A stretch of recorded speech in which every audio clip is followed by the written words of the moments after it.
Pernahkah Anda memperhatikan bagaimana pria yang lebih tua tertentu melangkah masuk ke sebuah ruangan dan langsung menguasai ruangan tersebut? Mereka mendapatkan rasa hormat tanpa perlu berbicara. Namun, ada juga yang meskipun baik hati, bermaksud baik atau sukses, entah bagaimana memancarkan energi yang aneh. Ini adalah topik yang sensitif, tetapi jika Anda benar-benar peduli dengan pertumbuhan diri dan membangun koneksi yang nyata, hal ini layak dibahas.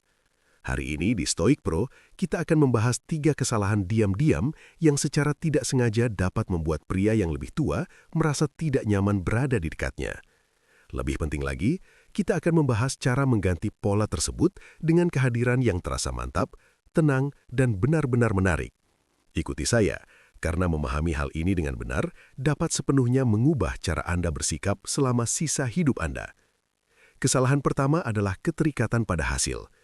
Kesalahan besar pertama adalah apa yang saya sebut sebagai keterikatan pada hasil. Ini adalah keyakinan bahwa Anda dapat mengendalikan bagaimana suatu interaksi berlangsung, bagaimana seseorang merespons, atau bagaimana mereka merasa tentang Anda. Anda melihatnya ketika seorang pria berusaha terlalu keras untuk mengesankan. Dia terlalu berlebihan dalam mengejar, terlalu banyak memberikan pujian, atau terlihat jelas kecewa ketika seorang wanita tidak merespons persis seperti yang dia harapkan. Inilah perspektif Stoik.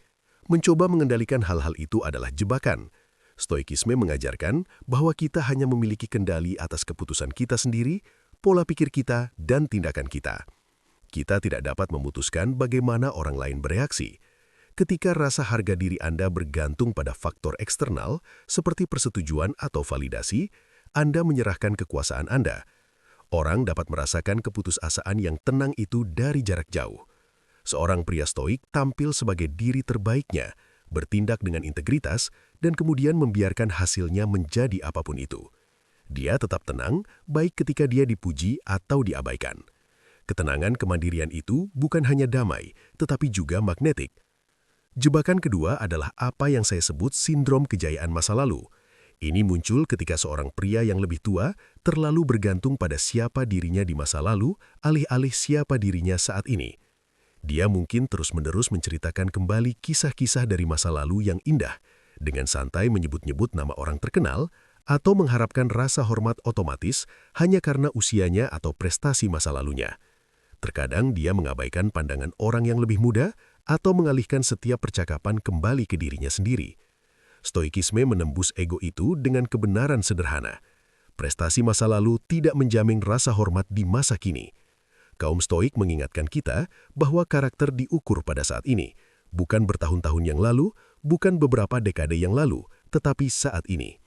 Mengharapkan perhatian berdasarkan sejarah, menciptakan jarak, bukan koneksi. Seorang pria Stoik tetap rendah hati. Dia mendengar, dia tetap penasaran. Dia memperlakukan setiap orang, muda atau tua, sebagai seseorang yang penting. Alih-alih beraksi atau memberi ceramah, dia hanya hadir. Kerendahan hati itu membangun kepercayaan dan membantu orang merasa diperhatikan, yang jauh lebih menarik daripada cerita apapun tentang siapa dia dulu. Hal ketiga dan yang paling penting adalah ketidakstabilan emosional, membiarkan reaksi mengendalikan. Ini dapat muncul sebagai mudah kesal, bertindak tidak aman, menjadi cemburu, atau berganti-ganti suasana hati. Mungkin terlihat seperti mengambil sesuatu terlalu pribadi, membentak orang lain, atau menafsirkan komentar netral sebagai asingan. Stoikisme sangat menekankan disiplin emosional. Marcus Aurelius, Epictetus, Seneca, mereka semua mengajarkan penguasaan atas impuls. Seorang pria yang lebih tua yang sering kehilangan ketenangannya dapat terlihat tidak terduga atau terlalu sensitif, yang membuat interaksi tidak nyaman bagi semua pihak yang terlibat. Ini menandakan kurangnya kendali batin, tidak peduli berapapun usianya. Tujuan Stoik bukanlah untuk menjadi tanpa emosi atau seperti robot. Ini tentang pengaturan emosi. Merasakan emosi tanpa membiarkan mereka mendikte perilaku Anda. Merespons dengan jelas, alih-alih merespons karena takut atau marah.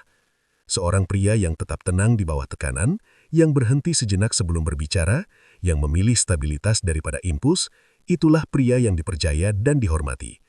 Jika ini sesuai dengan Anda, pastikan untuk menyukai video ini dan berlangganan Book Nestle untuk mendapatkan lebih banyak kebijaksanaan stoik yang dibuat untuk pria yang ingin tumbuh menjadi versi diri mereka yang lebih kuat, lebih tenang, dan lebih mantap. Bagikan pemikiran Anda di kolom komentar. Perilaku apa yang Anda perhatikan pada diri sendiri atau orang lain? Dan ide-ide stoik mana yang membantu Anda menavigasi situasi sosial?